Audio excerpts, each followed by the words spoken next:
so I'm trying to stay away from folks so I don't get it back again. Having gotten rid of it, I do not want to get returned. Love is passing cold back and Love is forth. passing cold back and forth. Amen. Amen. Passing cold with love. Yeah, pass a cold with love. Yeah. All right. So welcome again to Holy Covenant and to our viewers on Facebook Live. It's good to be here again and to share what I have with you from these readings. And just a program note, so to speak. Next week we have a special. We'll have a special guest, Reverend Jason Lyden will be with us, speaking and sharing communion with us. So that would be special. I will be here, but so will Jason. So you'll get a twofer next week. So that'll be a lot of fun. So will you pray with me, please? Holy and eternal one, open my heart and mouth to speak your wisdom. May all that we speak and hear guide us in your path of truth. Amen. Well, we all know the proverb that familiarity breeds contempt. The people who we know us too well. It's one of the many reasons why doctors don't treat their families, why teachers often go elsewhere than their hometowns to teach, and why clergy are best advised to leave their home churches after they graduate from seminary. Because people in those hometowns or home churches often can't recognize that Susie or Tommy or Jake are now adults and professionals, right? Some people will, but too many, I have a hard time seeing that. So that unless Susie or Jake is sort of sponsored by an elder doctor or teacher who will vouch for them and help others to see them as a real, quote-unquote, teacher or pastor or doctor, it can be difficult for them to establish that practice or to teach. I saw this firsthand when I was in high school. One of our math teachers had grown up in that town. It was a small town. Believe me, it still isn't incorporated. It's a village, unincorporated village in Michigan. He came back after he had earned his degree, his teaching degree. And his first few years were really rather rough, were a bit difficult, because his students remembered him as a high school student. They had been in elementary school, pretty much. Elementary and middle, probably. He hadn't been a student with them, but he had been on the high school basketball team. So they didn't see why things had to be so different, right? They saw him as that high school basketball player, not as their math teacher. Just because Mr. Ritchie was now standing in front of the classroom in a suit jacket and a tie. They remembered him, as a high school basketball player, the forward on the team, right? When they were kids. And now he was trying to teach them algebra and geometry. It was hard for them to take him seriously. So Jesus is facing the same situation. He's come back home, but the townsfolk are surprised at how well he's doing. Wait a minute, where did all this come from? We knew him when. This is Joseph's son. This is the carpenter's kid, right? Who is this guy? Who does he think he is? And Jesus is, in fact, expecting them to demand that he prove himself, although they don't actually say that in this passage. And he actually becomes a little bit snarky, doesn't he? He points out that the hometown folks aren't always the one who get the benefit of those healings and miracles when there's a prophet involved. When there was a drought in Israel, who did Elijah help? A Sidonian widow, not an Israelite woman.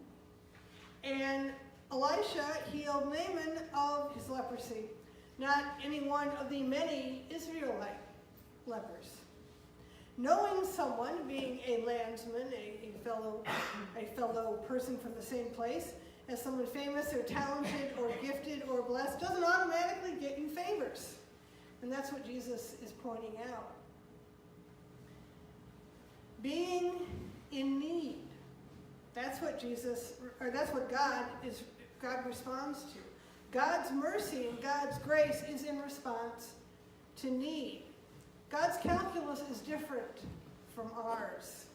God's heart goes out to those most in need, which may not, or who may not be the ones that we mortals think are the most deserving or the most in need.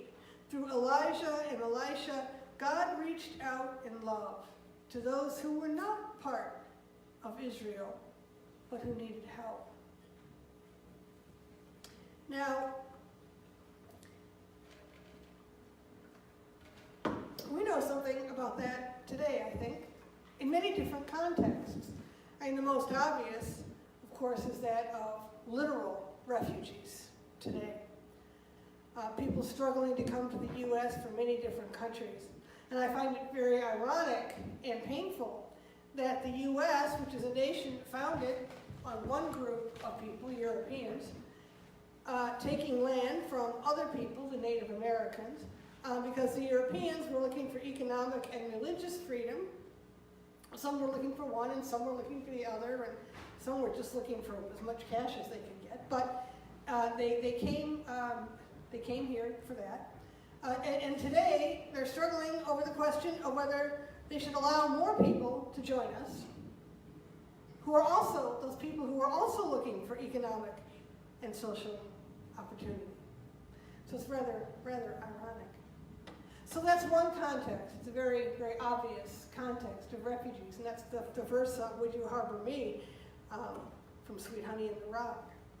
So that's one context, but as Sweet Honey in the Rock points out, there are many other contexts too, aren't there? Many other contexts for refugees. Others are also strangers in the midst of us. People who are marginalized or disregarded, whether it's economically or politically or spiritually or socially or literally. Workers who make just the minimum wage. For example, the contractors who will never be paid for the days missed during the government shutdown. People who are physically challenged. Try getting around Chicago in a wheelchair, folks. Voters who are faced with overwhelmingly difficult regulations for voting, such as not enough polling places or in locations without public transportation, or restrictive identification rules. Spiritual traditions that bind or hurt people's spirits instead of opening them up to communication with a living God, a loving God, instead of facilitating it.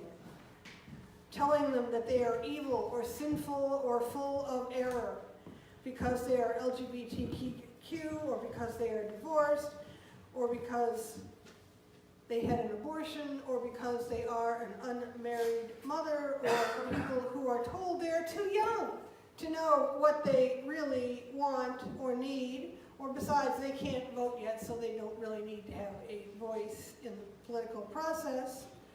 Or because they are too old, they don't matter.